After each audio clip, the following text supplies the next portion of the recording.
All right, so we're gonna learn a cool thing today, and it's basically a way to get some dynamic effects happening in your track without you having to do automations. I tend to like to do automations per click because that way it's just more granular versus say doing it in the session view where it's global and it overrides the clip view. So one of the things that's kind of nice, start with an audio effects rack. Um, I just like my effects in racks, and then you can do macro buttons and stuff. I just prefer that. But what we're going to look for is we're going to look for an LFO.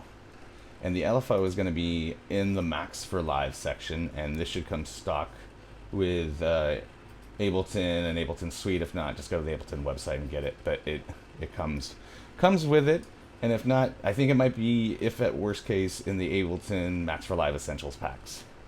So now you have this LFO, which is pretty nifty. And so let's just add, let's take this out. Let's just add something, add an effect. And you can see where this goes really quickly. So let's just add a reverb. So now our reverb's on, it's at 55%. So what we're gonna do is we're gonna map this LFO to this dry wet signal. So now it's a sine wave for every, valley and every peak. It's going to correspondingly affect the dry wet signal going into the reverb, right? And you can change the rate. So let's slow it down. And if you see that, you can see the dry wet changing. The depth is the amount of variable, and I shouldn't say variables, values that it sends to the dry wet. So say if we want to do 50, you can see it doesn't go all the way now. So it's not a true 50-50 ratio, but you can see that if you bring it down, instead of going to 100 or 70, it goes up to like 64 and comes back down.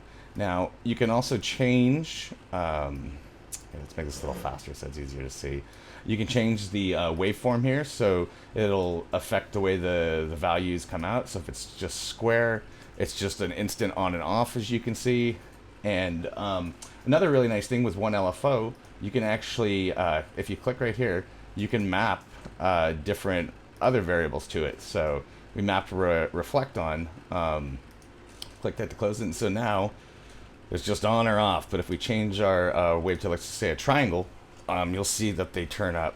Now if you want a different rate on the on a different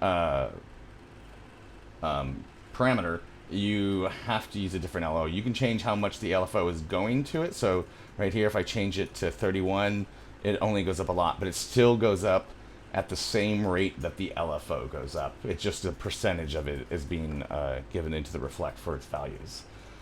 So that's kind of it, and you can imagine doing some crazy things. Let's just, I don't know, let's map the size, and other things. So let's hear this sound here. I don't even know how to play it. Can we play it?